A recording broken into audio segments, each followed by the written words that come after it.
Excuse me, guys. Question for you. Are either you guys business owners? Oh, you're the Instagram guy. Yes, sir. Could I ask you a couple questions? Just ask away. We'll give you an answer. I guess. How much did you guys sell your company for? Well, I think the first company sold for around 25 million, and then the second company sold for around 200 million, and we sold to a company that's now $10 billion.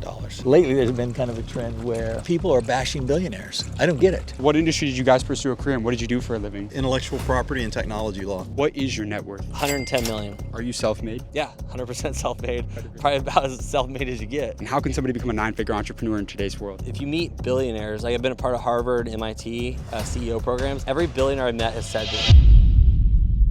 We've all heard that some of the biggest business deals in the world have been closed on golf courses. So today, I'm gonna be going around some of the wealthiest golf courses in all of Texas to ask multimillionaires and business moguls what they did for a living to become millionaires and how you can start your path to becoming financially free in 2024. So with that being said, let's get this video on the way.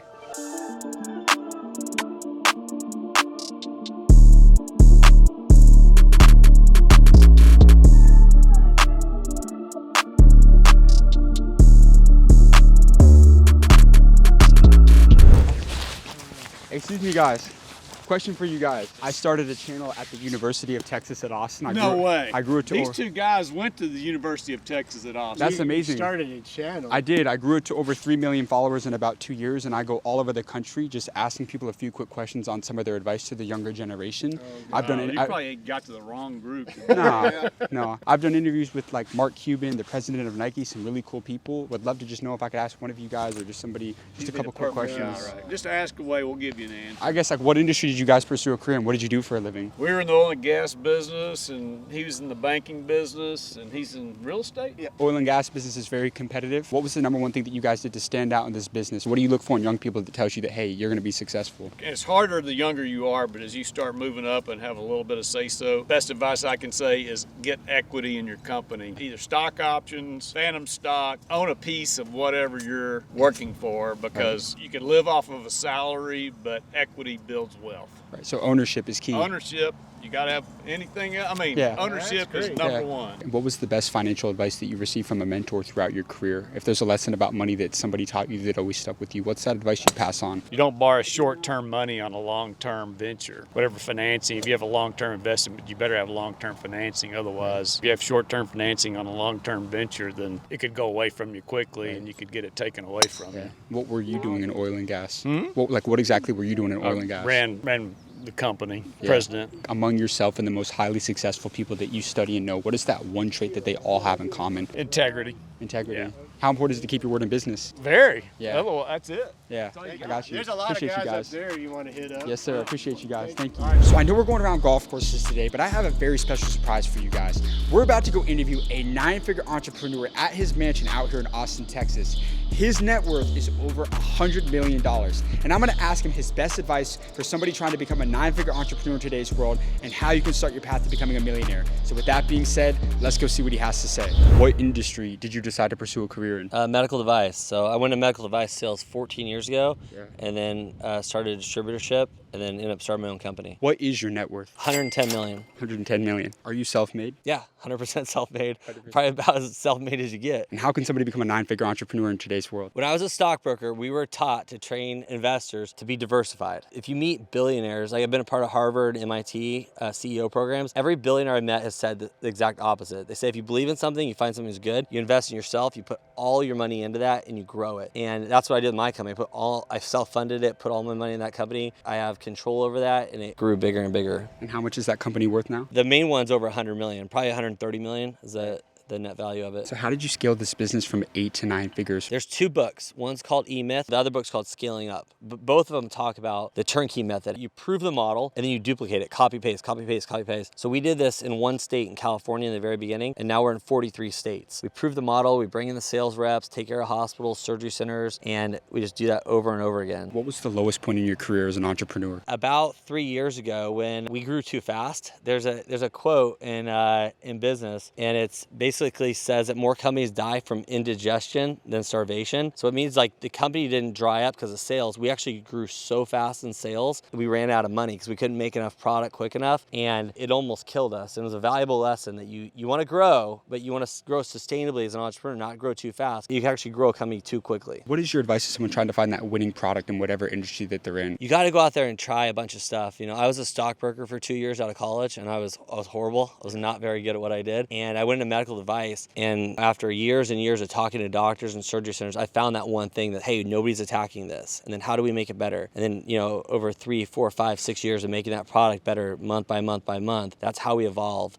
And then you reach that tipping point where you're not making sales calls anymore. People want your device because they hear about it. People are like, this saves lives. It's a great medical product. We want it. And that's when it becomes fun. Yeah. You're not selling anymore. They want your stuff. That was phenomenal, Yeah. man. Let's Cool. go, bro. As Jeremy said, he spent years going back and forth with doctors and his prospective clients to really figure out what their problems were. And as soon as he was able to come up with the solutions to these, he was able to build winning products that sold for millions of dollars and ultimately build a 9-figure business. And if you own a business that relies heavily on communication with your clients to close deals, whether that's through phone calls or text messaging, did you know that you can automate up to 90% of these interactions and eliminate 30% of your costs? This is all possible thanks to the sponsor of today's video, Nextiva. Nextiva is an AI-driven platform that gives you seamless, personalized customer interactions across all channels. Nextiva allows you to create new phone numbers and gives you unlimited texting and calling, as well as an auto attendant that you can run from your personal phone or your computer. You also get an AI-powered dashboard that will show you all of your conversations in just one platform. This includes an AI voice and an AI chatbot that can interact and communicate directly with clients for you. You get all of this inside of one app. No longer will your team have to switch between 18 different apps just to get the job done. This is your year to level up your business, lower your costs, and take full advantage of AI. So go to trynextiva.com/hardknocks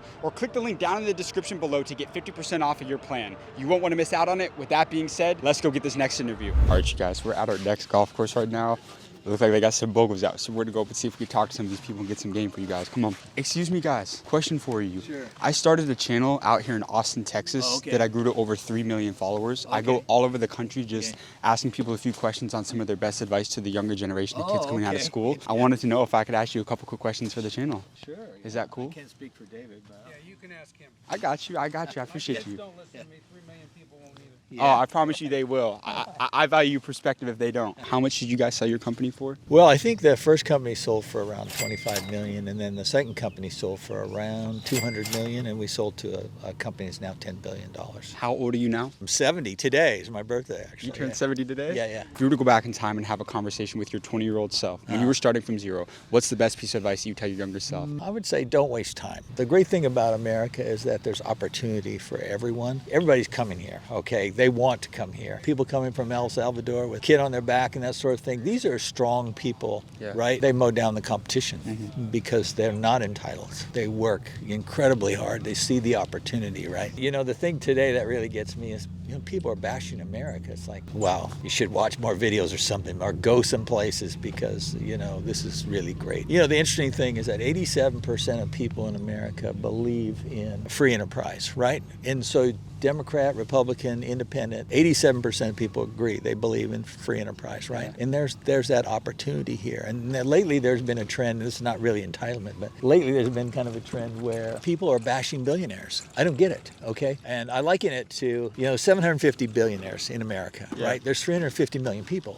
And in a society that believes in free enterprise, that's gonna happen. Right. So here we're on the golf range, I say like Tiger Woods, right? For example, he's at his peak and people are saying, hey, give him a softer ball. Right, he's too successful, okay? I don't get this at all, and I don't know where it's coming from, and that, to you, the modern world, too, is social media, the bots, the people behind driving these narratives, right? You don't know who they are. And so my message to younger people is study, okay? Whatever it is, before you formulate opinion, really get some facts and understand the surroundings. Don't just watch a TikTok video and say you believe it. You believe in it. Thank you so much for your time. I appreciate you, sir. Have a great day, sir. All right, you guys. My guy was part of a company that sold for over $200 million, and he just laid out the blueprint for you guys, man. I can't say enough great things about that interview, man. The golf course moguls are out, and they're going crazy. Let's go get this next interview. Excuse me, guys. Question for you. Are either you guys guys business owners? Oh, you're the Instagram guy. Yes, sir. That is so cool. Absolutely, man. You came to the right place at Barton. Could I ask you a couple questions? You can, but I'm not in your league though.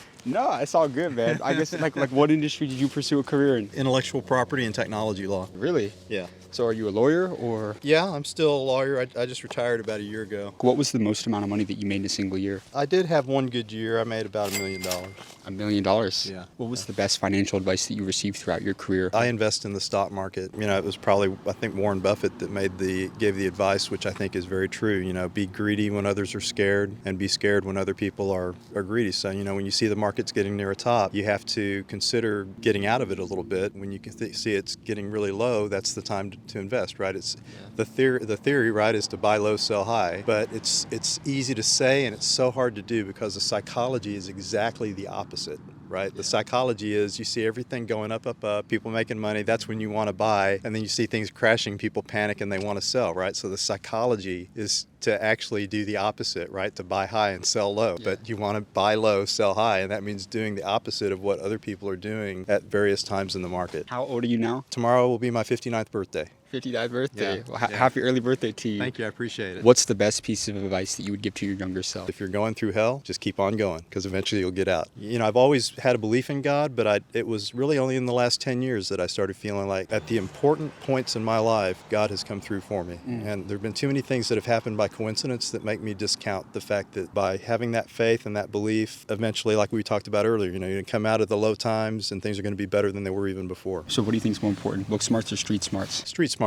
Why? I mean, how many times do you solve a differential equation in the real world, right? You don't. I mean, you so, don't. yeah. You got amazing advice, sir. Thank you so much for taking the Thank time you. to Keep up the great work. appreciate you, man. Hard Knocks family, the golf courses were insane today. We got some of the craziest content we've ever shot in this video, but I want you to like and subscribe for amazing content we have coming very soon because we're on a mission to bring you guys the best advice from some of the most successful people in the entire world. And if you haven't seen it yet, we recently launched the Hard Knocks newsletter where we're going to be sending out weekly updates, insights, and lessons from the world's top entrepreneurs and business owners. So click the link in the description below to subscribe because you do not want to miss out on this. But with that being said, that's a wrap on today's video. So click here to watch our full video going all over Miami asking multimillionaires how they became wealthy and how you can start your path to becoming financially free in 2024. We'll see you guys in the next video.